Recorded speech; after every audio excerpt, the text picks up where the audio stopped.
자, 오늘은 28차시 물질과 전자기장 단원 소개를 좀 하도록 하겠습니다. 우리 기말고사에는 이제 대단원이 두 개가 있죠.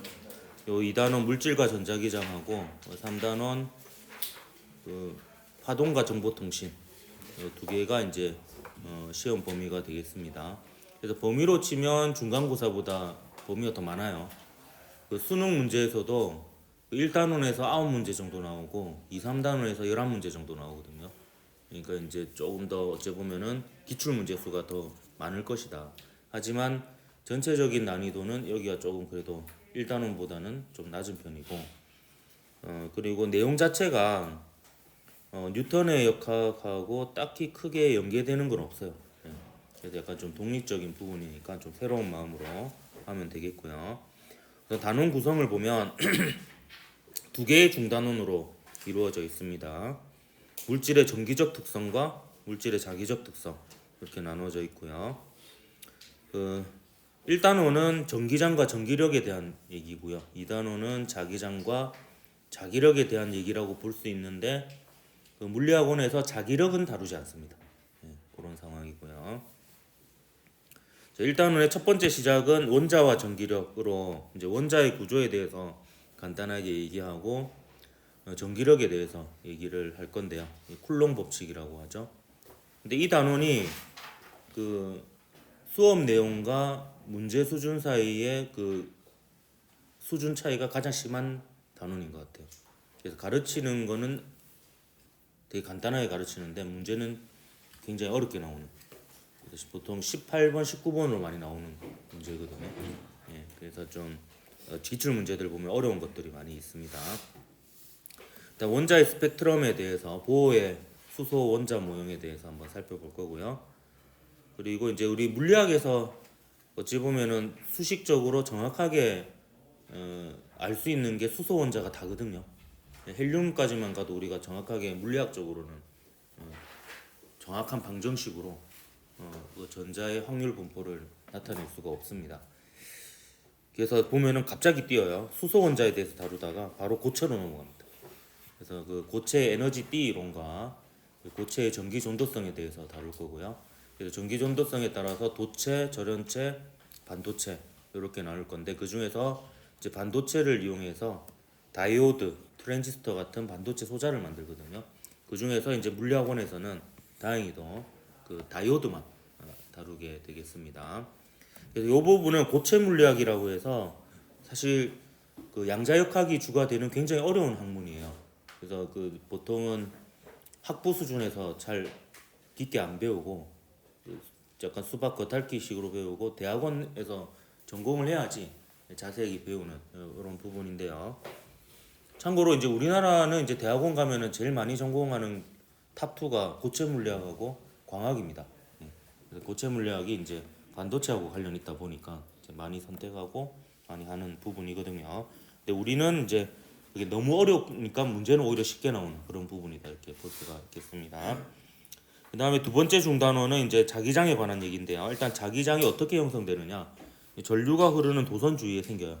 그래서 그거에 대해서 먼저 얘기하고요. 그래서 직선 도선 주위의 자기장, 원형 도선 주위의 자기장에 대해서 배울 겁니다. 그리고 우리 사실 전류가 흐르지 않더라도 자석 주위에 자기장이 생기잖아요. 그래서 물질의 자성에 대해서 배울 겁니다. 근데 자석뿐만 아니라 모든 물질은 자기장에 반응을 합니다. 쉽게 얘기해서 자석을 가까이 가져가면 끌려오거나 밀리거나 둘 중에 하나는 반응을 하게 되어 있습니다. 그래서 이제 그 물질이 그 외부 자기장에 어떻게 반응하느냐, 그리고 외부 자기장을 치웠을 때 어떻게 반응을 하느냐에 따라서 강자성, 반자성, 상자성으로 나누거든요. 그래서 그거에 대해서 배울 거고요. 마지막으로 이제 전자기후도 패러데이 법칙이라고도 하는데요. 패러데이는 이제 아인슈타인이 가장 존경했던 인물 두 명 중에 한 명이기도 하죠. 여기 이제 1학년 때도 배웠죠. 자기장의 변화가 유도 전류를 만들어냈죠. 그거에 대해서 배우면 이 단원이 마치게 되겠습니다. 이 단원을 요약하면 이제 이렇게 요약할 수 있는데요. 이 단원의 주인공은 얘입니다. 전하. 킹이죠. 저는 근데 처음부터 자노. 반칙 아니야? 제가 전화인가? 전화. 모든 전자기적 현상은 전화 때문에 일어나는 거거든요. 일단 전화가 존재하면 그 주에는 일단 일렉트론 필드, 전기장이 만들어집니다. 이게 쿨롱 법칙이에요. 그리고 이 전기장이 있는 공간에 이 전기장을 만드는 전화 말고 또 다른 전화를 갖다 놓잖아요. 그러면 그 전화는 이 전기장에 의해서 전기력을 받습니다. 약간 이런 구조예요. 전화가 전기장을 만들고 그 전기장에 또 다른 전화를 갖다 놓으면 전기력을 받습니다. 그래서 이 단원이 좀 어려운 게 뭐냐면 머릿속으로 상상이 잘 안 돼요. 왜냐면 전기장은 눈에 보이는 게 아니거든요. 이 공간에 전기장이 있다고 해서 우리 눈에 보이지 않아요. 근데 전기장이 있는지 알아보려면 전화가 있는 입자를 갖다 놓아 보면 돼요. 그럼 얘가 전기력을 받으면 이 공간에 전기장이 있는 거예요. 자기장은 어떻게 되느냐? 움직이는 전화가 자기장을 만듭니다. 그래서 전류가 흐르는 도선주에 자기장이 만들어져요. 그럼 이 자기장이 있는 것도 눈에 안 보이거든요. 그럼 자기장이 있는지를 알고 싶잖아요. 그럼 그 공간에 움직이는 전화를 갖다 놔봐요. 그래서 전화를 실제로 움직이거나 아니면 전화가 흐르는 도선을 갖다 놓으면 되겠죠. 그럼 걔가 전기력을 받잖아요. 자기력을 받잖아요. 힘을 받으면 이 공간에 자기장이 있구나 라는 것을 알 수가 있습니다. 다행히 우리는 전류주에 자기장이 생기는 것까지만 배우고 그 자기장에서 움직이는 전화가 갖는 자기력은 물리학 2까지 가야지 이제 배우게 되겠습니다. 자, 그리고 이 전하가 가속 운동을 하게 되면 전자기파가 생기게 돼요. 그 전자기파가 바로 빛이라고 볼 수 있는데 이게 맥스웰이 발견한 겁니다. 그래서 맥스웰이 전자기학을 완성했다라고 보고요. 요 쿨롱의 법칙, 암페르의 법칙, 전자규도 법칙 이런 것들을 다 합쳐가지고 맥스웰의 방정식이라고 이렇게 얘기를 합니다. 맥스웰이 물리학의 4대 천왕 중 한 명이에요. 그 역학을 완성한 뉴턴, 그리고 그 전자기학을 완성한 맥스웰, 그리고 이제 상대성 이론을 거의 혼자 다 만들었죠. 아인슈타인하고 나머지 한 명이 옥승환이 아니고 볼츠만입니다. 그 열미 통계 물리학을 거의 큰 영향을 미쳤던 볼츠만. 그래서 보통 물리학의 4대 천왕이라고 하는데요. 그 절 같은 데 가면 입구에 이렇게 있잖아요. 그게 바로 한 명이 뉴턴, 한 명이 맥스웰, 한 명이 아인슈타인, 한 명이 볼츠만을 나타내는 거예요. 4대 천왕. 이거 몰랐죠?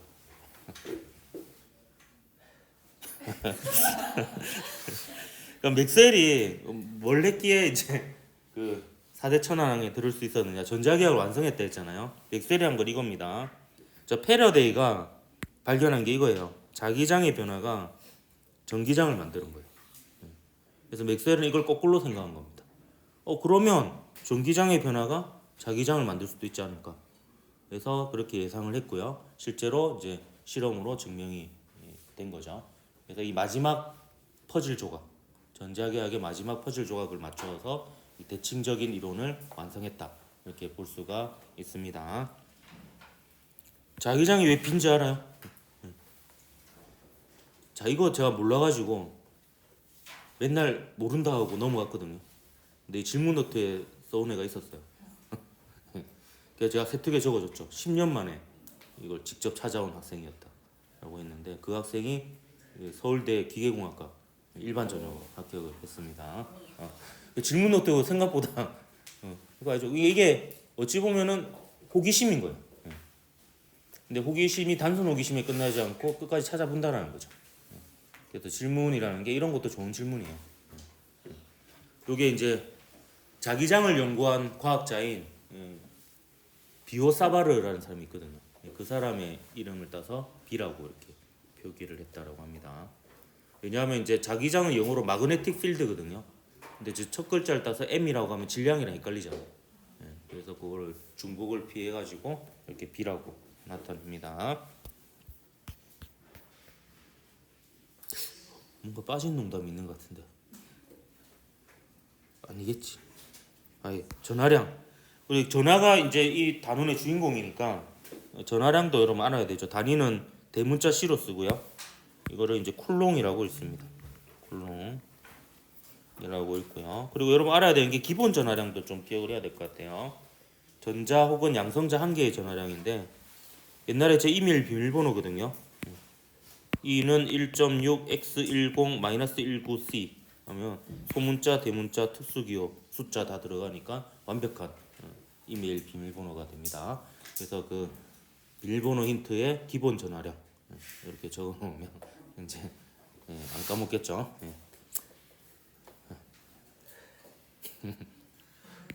야, 그 수행평가 까먹은 거 아니야? 숨겨진 수행평가 있다 그랬는데. 맞아요.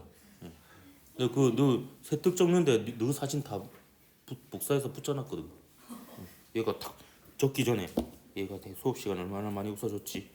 이렇게 보고 이제 이렇게 적거든. 비웃으면 마이너스. 1.6 곱하기 10의 마이너스 19성 쿨롱인데 이거 외울 필요는 없고 그냥 전자 한 개의 전하량, 양성자 한 개의 전하량이 그 크기가 같고 그걸 기본 전하량이라고 한다. 그래서 그걸 전자의 첫 글자를 따서 E라고 보통 표기를 합니다. 경상도는 잘 알아듣죠. 2의 2승, 2의 2승, 2의 2승, 2의 2승. 자, 그러면 이제 요 원자에 대해서 좀 알아볼까 합니다. 왜냐하면 사실 모든 내용은 이제 원자에 관한 얘기라고 볼 수도 있거든요. 옛날에 그 파인만이라는 과학자가 리처드 파인만이라고 미국에 굉장히 유명했던 과학자가 있어요. 그 과학자가 그 칼텍의 교수였거든요. 칼텍이 그 캘리포니아 공과대학인데 카이스트가 칼텍을 모방해서 만든 거예요. 그리고 포항공대는 MIT를 모방해서 만든 거고요. 우리나라도 보면 순위가 카이스트가 좀 높잖아요. 미국에서도 보면 칼텍이 MIT보다 좀 더 높아요. 거의 천재들 중에 천재들이 모이는 이런 학교라고 보이는데 거기에 이제 1학년에 일반 물리학 강의를 파이만이 예전에 한 적이 있었는데 이 사람이 강의를 굉장히 잘했거든요. 그래서 그 강의록을 모아놓은 책이 파이만의 물리학 강의라고 해서 두께가 이따만한 게 3권짜리가 있습니다. 굉장히 그 물리학도들 사이에는 유명한 책이거든요. 수준은 대학원 수준이에요. 대학교 1학년 물리학 일반 물리학 강의인데 저희 집에도 전시품으로 사놨습니다. 저 다 읽어보지는 않았고 한 챕터 3까지 봤나? 어렵더라고요. 그래서 언젠가는 다 읽어볼 겁니다. 죽기 전에. 그래서 이제 집에다 모셔놨는데 그 사람이 어때 한 인터뷰에서 이런 얘기를 들었어요. 이제 세상이 멸망하기 직전이에요. 그래서 어른들은 다 죽고 이제 어린애만 후손으로 몇 명 남아 있을 수 있는 이 상황에서 이제 인류의 그 찬란했던 과학 문명을 단기간을 복구하려면 그 핵심적인 한 줄을 이제 남길 수 있는 상황이라 하면은 그 과학의 점수를 담아서 그 한 문장을 뭐로 남길 것이냐 이렇게 했을 때 이제 파인만이 그렇게 얘기를 했죠. 모든 것은 원자로 이루어져 있다라는 것을 남기겠다라고 했습니다. 그래서 이걸로부터 파생되어지는 과학 이론이 굉장히 많고 이제 현대 과학의 가장 핵심이라고 볼 수 있다라고 본 거죠. 그래서 전자기학도 결국에 이제 원자에 대해서 연구하는 거고요. 결국에 양자역학도 결국에 이제 원자에 대한 연구 결과라고 볼 수가 있습니다. 그래서 이번 시간은 좀 특별히 원자에 대해서 좀 얘기하면서 요 2단원 소개를 마무리할까 합니다. 자, 그 원자는 사실 고대부터 얘기가 있었죠. 사원소설 이런 거 있었잖아요. 그 혹시 나중에 심심하면은 시험 기간에 보면 굉장히 재밌는 영화 하나 소개해주면 제5원소라고 혹시 본 적 있어요? 제5원소? 이게 완전히 고전 영화가 되었네. 제가 어렸을 때 굉장히 재미있게 봤던 그 SF 영화인데 브루스 윌리스 나오는 영화거든요. 제5원소가 뭐냐면 사랑이에요. 그 이제 땅, 흙, 불, 물, 바람 에다가 이제 마지막 사랑이어서 이제 마지막 장면이 그 남자 주인공하고 여자 주인공가 뽀뽀하면서 이제 5개의 원소가 합쳐져 가지고 그 에너지가 발사하면서 예, 에너지가 발사하면서 그 뭐야 뭔가 이상한 악의 덩어리인 뭔가 미행성체가 지구를 향해 오고 있는데 걔를 물리치는 아 되게 왜 뽀뽀했니? 아 뽀뽀했어요? 좋겠네. 그래서 옛날에도 이렇게 막 이런 식으로 이제 원자에 대한 약간 관념적인 머릿속의 상상을 통해서 생각한 이런 원자설은 있었습니다. 근데 이제 과학적으로 어찌 보면은 과학적 근거를 가지고 진지하게 원자설을 얘기한 최초의 인물이 돌턴이라고 볼 수가 있습니다. 존 돌턴. 영국 사람이네요. 수치 별로 없네요. 아 미안합니다. 서양 사람들이 좀 이렇게 수도 없는 사람이 많더라고. 아유, 이건 제가 준비한 농담이 아닌데 미안합니다. 자, 1808년에 이제 돌턴이 화학 반응은 일정한 성분비로 이루어진다라는 걸 발견했고요. 예컨대 물은 수소와 산소로 되어 있는데 언제나 2대1로 결합을 하죠. 이와 같이 성분이 일정한 비율로 존재하는 이유는 무엇일까? 근데 모든 물질이 원자로 이루어졌다라고 생각하면 이 현상이 설명된다라고 얘기를 한 겁니다. 이게 1808년이었는데요. 근데 돌턴이 이 주장을 했지만 과학자들조차 이제 원자의 존재를 다 믿진 않았던 이런 분위기였습니다. 뭐 그럴 수도 있겠지만 일단 직접적으로 눈에 보이는 건 아니잖아요. 그러니까 이제 모든 과학자들이 믿지 않았던 이런 시절이었고요. 자, 그 다음에 이제 1909년에 어떤 일이 일어나냐면 원자핵이 발견이 됩니다. 그 과정을 좀 살펴보면 1897년 J.J. 톰슨이 전자를 발견합니다. 그리고 1903년 이제 전자를 발견한 톰슨이 건포도 모형을 제안해요. 그래서 원자가 중성이라는 것을 알고 있으니까 전자는 마이너스 전하를 띠니까 플러스 전하를 띠는 이런 어떤 덩어리 안에 전자가 이렇게 박혀 있을 것이다. 그래서 이거를 이제 그 건포도가 박혀 있는 식빵을 비유해 가지고 건포도 모형이라고 이렇게 얘기를 하거든요. 그래서 이 J.J. 톰슨의 제자가 누구냐면 바로 러더퍼드예요. 러더퍼드. 그래서 러더퍼드가 1909년에 이제 스승의 요 원자 모형 있죠. 이 모형을 증명하기 위해서 실험을 제안합니다. 그래서 가이거와 마스드는 누구냐면 그 러더퍼드 밑에 있는 대학원생이었어요. 요즘은 이제 거의 그 불쌍함의 대명사가 되어버렸죠. 대학원생. 대학원생 괜찮은데 이상하게 요새 뭐 각종 밈이나 이런 그런 데서는 뭐 약간 노예 비슷하게 이렇게 나와 있는데 이 가이거와 마스든이 이제 러더퍼드의 지도 아래 알파선 산란 실험을 수행하게 됩니다. 그 알파선 산란 실험이 뭐냐면 요거예요. 자, 그때 당시에 그 알파선이 정확히 어떤 존재인지는 밝혀지지 않았습니다. 근데 얘가 질량이 꽤 크고 플러스 전하를 띈다는 것은 알고 있었어요. 지금은 우리가 먼저 알고 있습니다. 헬륨 원자핵이에요. 알파선은 양성자 2개, 중성자 2개로 이루어진 헬륨 원자핵입니다. 그래서 이 알파선을 얇은 금박에, 이 박은 얇다는 뜻이에요. 그러니까 금으로 이루어진 얇은 막인 거죠. 이 막에다가 알파 입자를 쏴요. 그래서 이게 뉴턴의 역학을 이용해서 계산해 보면 이제 톰슨의 원자 모형이 맞다면 얘가 이제 조금씩 이렇게 산란해야 되는 결과가 나옵니다.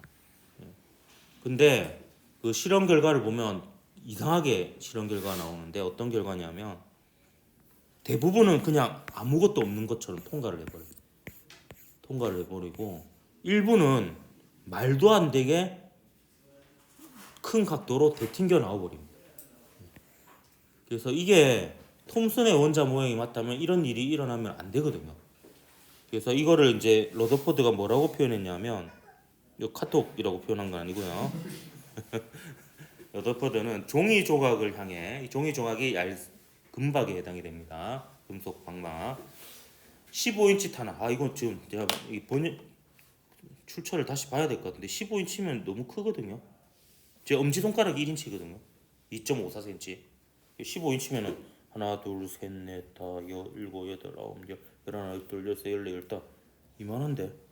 이건 뭐 이거는 포탄 아니야 거의. 그래서 포탄이 이제 종이를 향해 쐈는데 이거 되튕겨 나온 결과다. 그러니까 이제 그 톰슨의 원자 모형이 맞다면 이런 일이 일어날 수가 없다라는 거죠. 그러면 이거를 이제 다시 뉴턴의 역학으로 계산을 해요. 그럼 그 물리학과에 가면 그 3학년 때 현대 물리학에 보면은 이 계산 과정이 그대로 재현되어 있습니다. 뉴턴의 역학으로 계산을 합니다. 계산을 하면 그 대부분의 질량이 아주 좁은 공간에 모여 있어야지 이런 일이 일어나요. 그래서 그 질량들이 모여 있는 공간의 크기를 계산을 하거든요. 근데 그 크기가 지금 현재 우리가 알고 있는 원자핵의 크기와 거의 같습니다. 그래서 이제 이 러더퍼드가 이제 원자의 대부분의 질량은 중심에 아주 좁은 공간에 그리고 그 크기 얼마인지도 계산해서 이 실험 결과를 이제 해석을 하게 됩니다.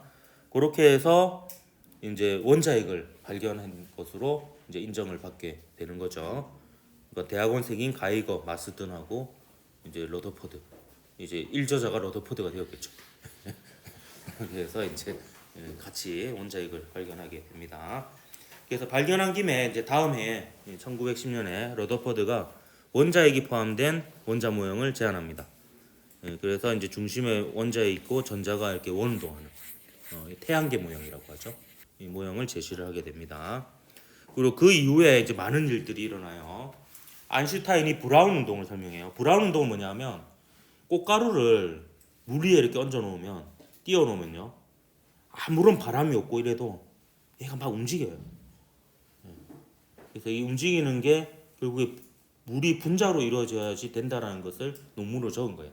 그래서 그래가지고 미쳤죠. 예. 아인슈타인이 진짜 놀라운 논문 5개를 1905년에 한꺼번에 다 내놓습니다. 그 중에 하나가 브라운 운동에 대한 설명입니다. 그리고 원소의 방사성 변환에 대한 러더퍼드의 발견, 그러니까 방사성 원소에 대한 연구가 굉장히 활발하게 이루어졌는데 그게 다 원자의 존재를 전제로 해서 이렇게 하는 거죠. 그리고 원자핵의 발견 이런 것들에 의해서 이제 1900년대 초반쯤에 이르게 되면 이제 수많은 증거들이 원자가 있다는 쪽으로 이렇게 실험 결과가 나오니까 이제 과학자들이 진지하게 이제 원자의 존재를 거의 대부분 믿기 시작했다 이렇게 볼 수가 있겠습니다. 자, 이게 이제 왼쪽이 J.J. 톰슨, 조지프 존 톰슨이고요. 오른쪽이 어니스트 러더퍼드입니다.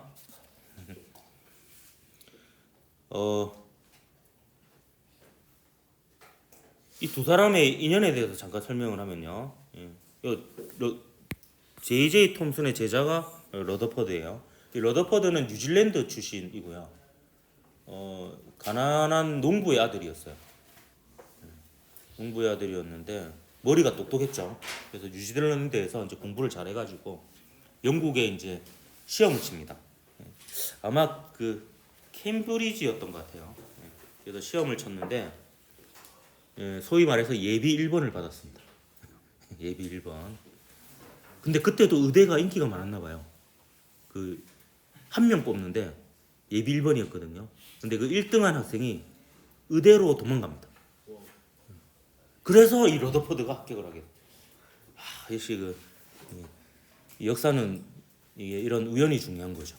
그래서 거기 합격하는 바람에 이제 이게 원자핵도 발견하고 뭐 이런 일들이 일어나게 되었거든요. 그래서 이게 숨은 공신은 바로 그 의대로 도망간 그 학생이 숨은 공신이다 이렇게 볼 수가 있습니다. 그래서 이 사람은 이제 그 능력 중에 하나가 제자를 굉장히 잘 키워냈어요. 그래서 러더퍼드 제자 중에서 노벨상을 받은 사람이 무려 11명이나 나옵니다. 대단하죠. 하지만 저는 러더퍼드보다 이 사람이 더 인생으로 봤을 때 승리자라고 보는 게 이 사람은 자기 아들이 노벨 물리학상을 받습니다. 제자보다는 아들이 그래도 노벨 물리학상을 하는 게 아닌가? 근데 또 이 운명의 장난인 게 얘가 전자를 발견했잖아요. 당연히 입자로서의 전자를 발견해서 노벨 물리학상을 받습니다. 근데 이 아들이 한 일이 뭐냐면 그 전자가 파동으로서 행동한다는 걸 발견했어요. 전자의 파동성을 발견해서 또 노벨 물리학상을 받아요. 그러니까 아빠는 전자의 입자성, 아들은 전자의 파동성으로 이제 노벨 물리학상을 받고요. 그래도 다행히도 그 아들이 1937년에 노벨 물리학상을 받거든요. 그래서 아들이 노벨상을 받는 걸 보고 돌아가셨다. 행복한 죽음을 맞이하셨다. 이렇게 볼 수가 있습니다. 이게 톰슨의 모형, 이게 러더포드의 모형이고요. 근데 러더포드 원자 모형도 이제 완벽한 이론은 아니죠. 문제점이 있습니다. 자, 맥스웰의 전자의학에 의하면 전자가 가속 운동을 하면 전자기파를 발생을 해요. 근데 원운동도 가속 운동이거든요. 운동 방향이 계속 바뀌죠. 속도의 방향이 바뀌는 가속 운동입니다. 그럼 전자기파를 내놔야 되고, 따라서 러더포드 원자는 안정적이지 못합니다. 1초도 안 돼서 붕괴돼야 돼요. 모든 원자가. 그리고 이렇게 에너지가 줄어들면서 다양한 에너지의 빛, 그러니까 다양한 진동수의 빛, 즉 다양한 색깔의 빛이 나올 수 있어야 됩니다. 근데 우리가 실험을 해보면, 중학교 때 불꽃 반응 실험 해봤는지 모르겠는데, 불꽃 반응 실험 해보면 특정 원소에서는 특정 색깔의 빛만 나오거든요. 그런 것들이 이제 이걸로 설명이 안 됩니다. 그래서 나온 게 요 보어의 원자 모형입니다. 이 사람이 보어예요. 덴마크의 물리학자고요. 머리가 굉장히 컸다 그래요. 길고. 그리고 굉장히 똑똑했는데 강의는 좀 잘 못했다고 합니다. 되게 자모는 강의를 했고 축구를 되게 잘했대요. 얘 형이 거의 덴마크 축구 국가대표 출신이고, 얘도 거의 국가대표 골키퍼였나? 하여튼 머리가 커서 머리로 막았나?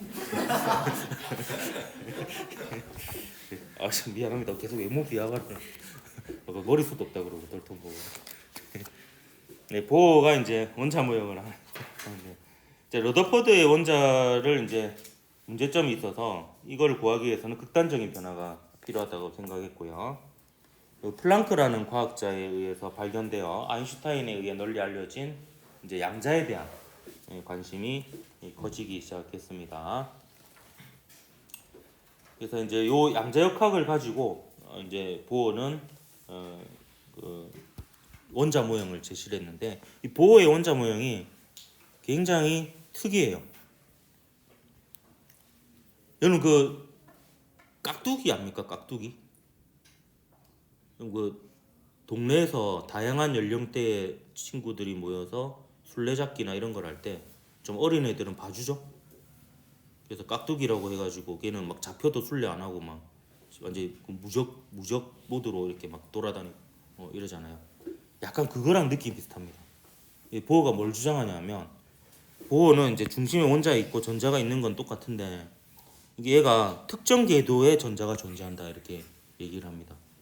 그리고 특정 궤도의 전자가 존재하기만 하면 얘가 원운동을 한다 하더라도 얘는 깍두기인 거예요. 원운동 한다 해도 맥스웰의 이론 무시하고 그냥 안정적이다.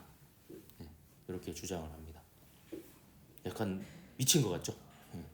막 그냥 막 주장해요. 그냥. 특정 궤도에만 있으면 얘는 그러면 원운동하지만 전자기파 방출하지 않아. 맥스웰의 이론은요? 그럼 모르겠고 일단 방출하지 않는다고 치자.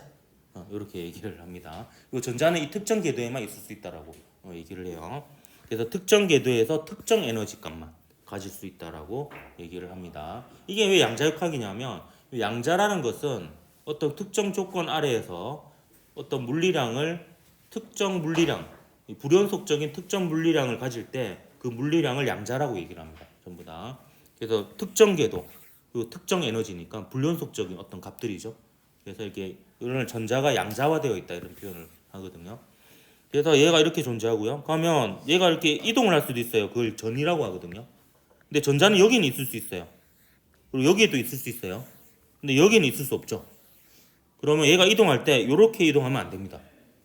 순간적으로 여기에 존재하는 순간이 있잖아요.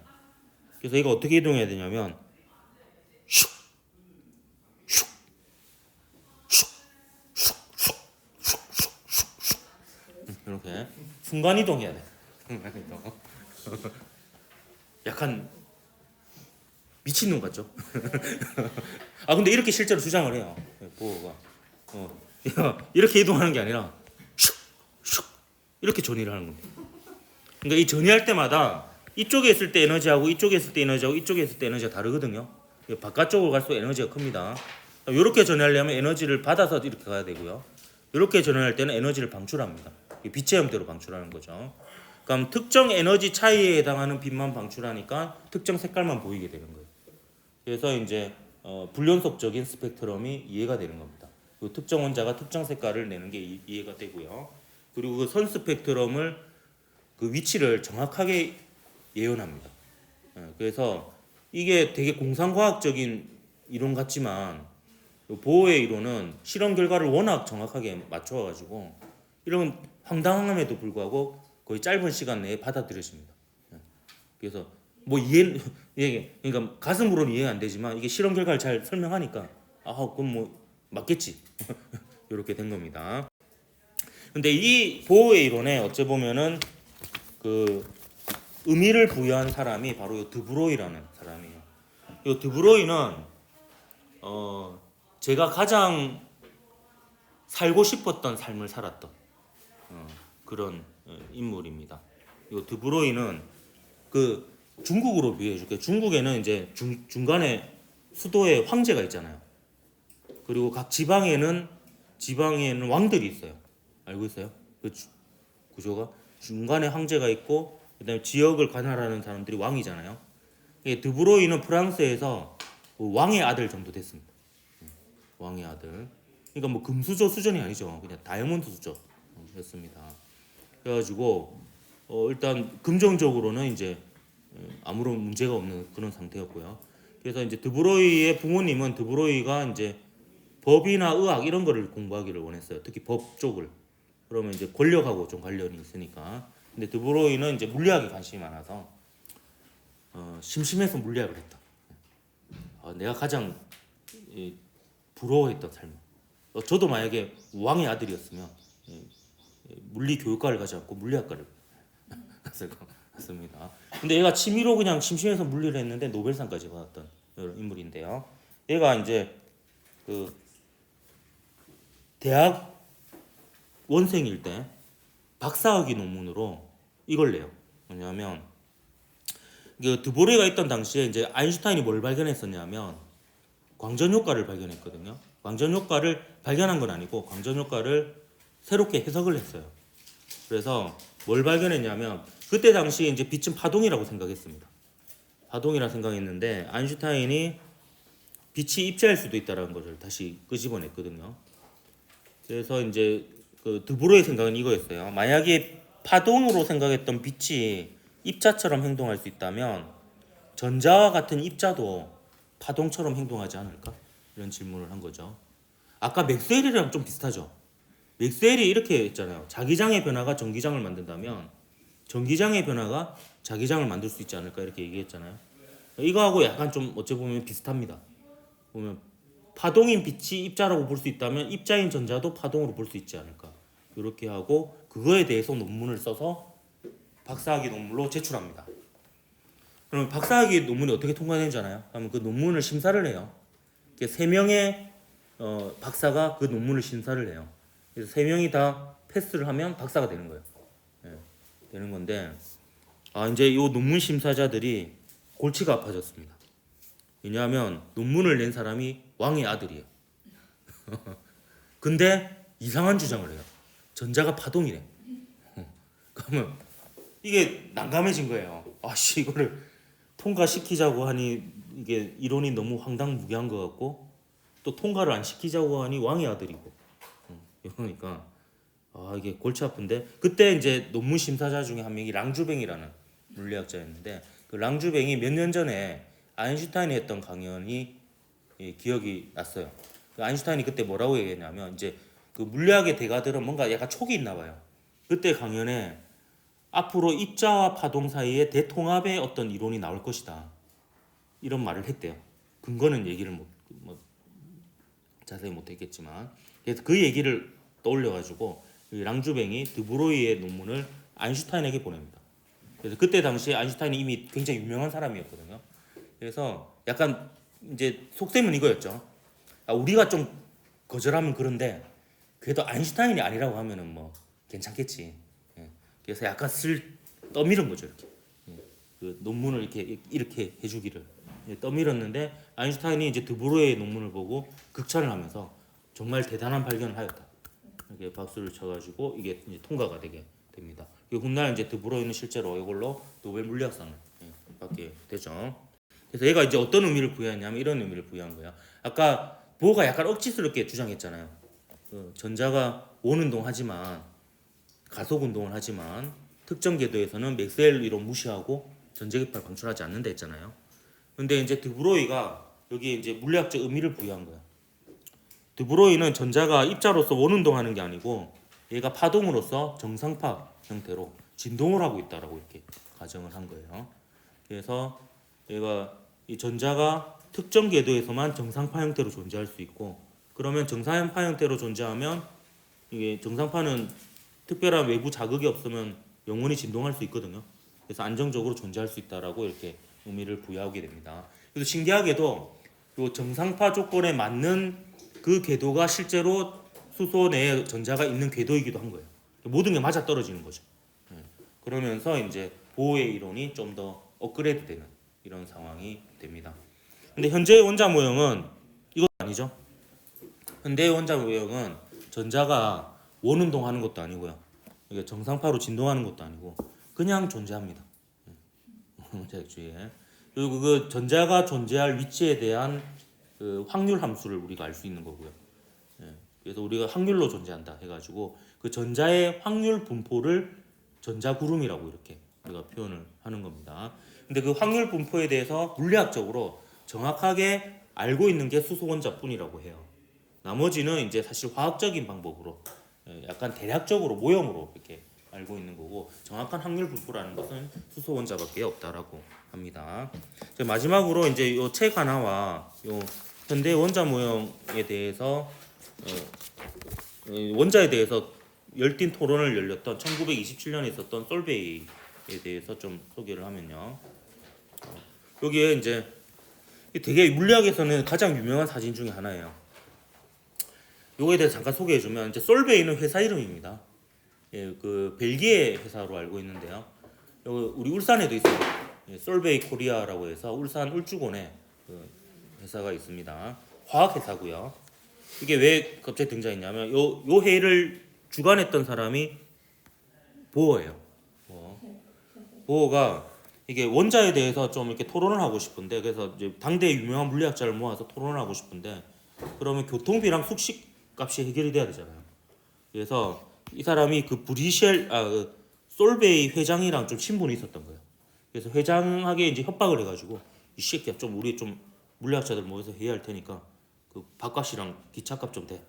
이렇게 해서 삥 뜯어가지고 했던 회의가 솔베이 회의입니다.